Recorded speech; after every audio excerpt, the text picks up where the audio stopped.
Hello everyone, this is Kevin again, doing stories from September this time. I want to start out with a little bit about Project Honduras. I've got a friend named Dave Medina, who is a realtor in the Heber, Park City, Salt Lake area. And he has some connections to Honduras. He has family down there, I believe, and he's been down there a number of times over the years. Recently, for the past, I think at least 3 or 4 years, he's been doing this Project Honduras stuff. And the reason is he basically has seen a lot of poverty down there and a lot of conditions that are just way, way worse than what we deal with here in the United States. And so he decided that he wanted to do something, and they've been doing different things over the years. This year, the focus is on the water. There's a community, I don't remember the name of the community. I've seen some pictures. Dave's shown me some pictures. And it's, in a way, it kind of reminds me of a primitive campsite around here where you might go. And there are buildings and some facilities of different types, but there's also a lot of grass and it looks like thatched roofs and stuff like that. So kind of primitive conditions. And they do have some water pipes that run to the community, but it's just not very good. A lot of the kids, from what I understand, are sick a lot because they can't get decent water. They can't get clean water. And that just makes such a huge difference in their health. And so Dave really wanted to do something about that. And so he's been looking for donors and ways to make a better situation there, to help bring about a better situation. And he found a water filtration company that's based out of North Carolina, I believe. It's going to donate a bunch of filters. And then he found a local hardware store in, I think it was Heber, that is going to give him some other supplies and stuff.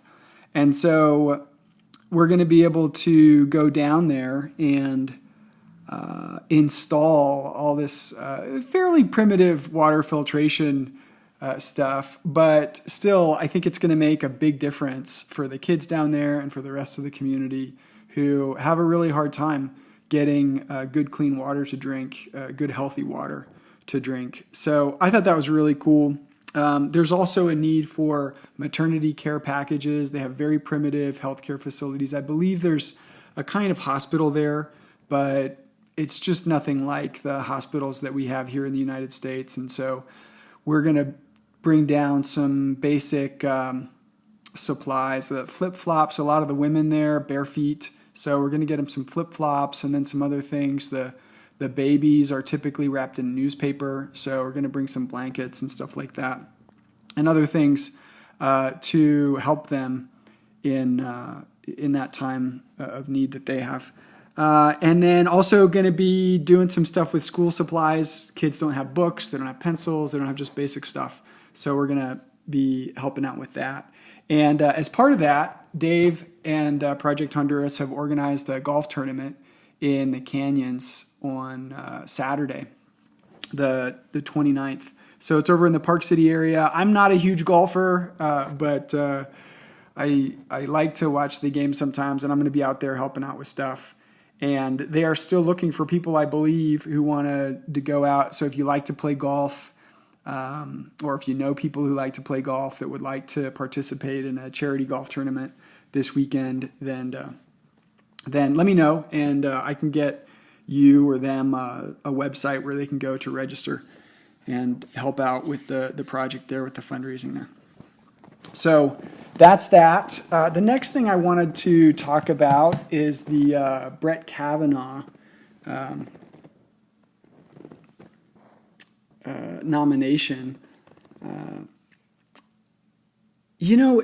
I've been thinking about this because it's been in the news a lot. I don't know that I'm a news junkie, really. I try to kind of see what's going on in the world from day to day. And I've been paying more attention to the Kavanaugh stuff because I'm a lawyer and he's a judge, and we've got now all these accusations. Before it was just kind of I don't know, in my mind it was kind of a bland political fight where you had all the Republicans supporting Kavanaugh and all the Democrats opposing him.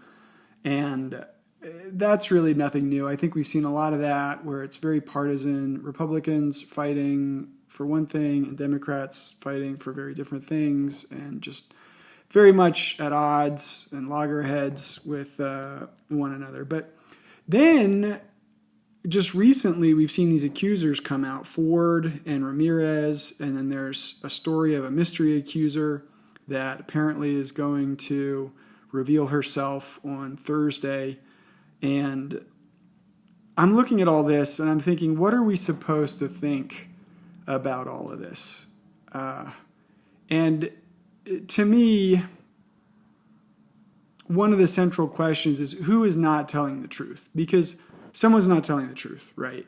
And certainly I know that people will lie in order to become members of the Senate. They will lie in order to become judges.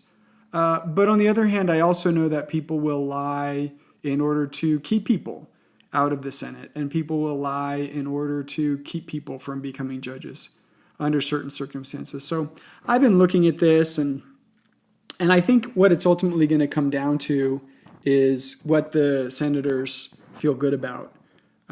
Because it's not like a court of law where you have jury instructions and you have a preponderance of the evidence standard or a clear and convincing standard or something like that. I think the senators as a group are just going to, and I believe it's just the Judiciary Committee at this point. I candidly am not sure exactly how the mechanics work on that, whether he comes out of committee and then goes to the full Senate or not. But be that as it may, the senators that are voting, I think they're going to just decide what they feel good about. Are they persuaded that Brett Kavanaugh is qualified to be an associate justice on the Supreme Court? Do they believe that he committed these really disgusting acts of which he's been accused? And, I think one of the interesting questions for me is whether reasonable minds could differ about this. Because I think of my experience in the courts, and when you're dealing with a jury, there are 12 people in that jury box, and they a lot of times have a lot of leeway to decide what happened. If you get different witnesses on the stand, and some of them are saying one thing and some of them are saying another, the jury by and large just gets to decide what they believe. And maybe one jury would decide it one way, and another jury would decide it another way, and a third jury would decide it a different way. But whatever jury is actually sitting there gets to make their decision, and that's what happens. And that's actually one of the reasons I encourage people to think long and hard about whether they actually want to go to trial if they've got a case, because there's no guarantee that you're going to get the jury that you want to get. That's kind of getting a little bit off the subject that I want to focus on, which is what are we supposed to think about Brett Kavanaugh and about the people that are accusing him of sexual assault. And for me, I think corroboration is really important. Whenever I'm dealing with legal cases in a court, I really want to have some kind of corroboration for the witness testimony, because the witness testimony is going to be central. You need witnesses to establish things, but I also want those witnesses to be corroborated with documents, with testimony of other witnesses, or with maybe some kind of physical evidence. I don't deal with a lot of physical evidence in the kinds of cases that I do, but I do.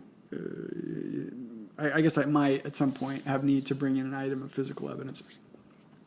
And so I want to know, are the witnesses who can testify from firsthand knowledge, are they going to be corroborated some way? And I'm looking at Ford, for instance, and from what I can tell, there's no corroboration there really.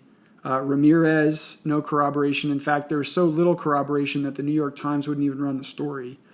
So I'm actually really curious to see what happens with this mystery accuser on Thursday, to see if her testimony is better corroborated than the other two.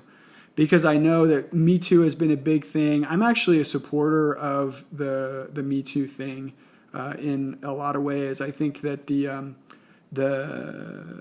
National Coalition on Sexual Exploitation has done some really good work. I don't know if they're really part of Me Too, but they've been around a lot longer than Me Too, and I really admire a lot of stuff that they're doing just across the board to try and stop all kinds of sexual exploitation, including sexual harassment at work, in the media, and all this kind of stuff. So I'm definitely, that's a concern for me, and I encourage people to find out what NCOSC is doing and get involved there. And if you have money that you can donate to them, donate to them. I think that's important. But I also want to see whether there's anything to really substantiate the accusations other than the testimony in and of itself. And based on that testimony, I think some of the senators could say, hey, that's good enough. We believe the accusers and we don't believe Brett Kavanaugh. And I think if that's how the group feels about it at the end of the day, then Brett Kavanaugh shouldn't be confirmed.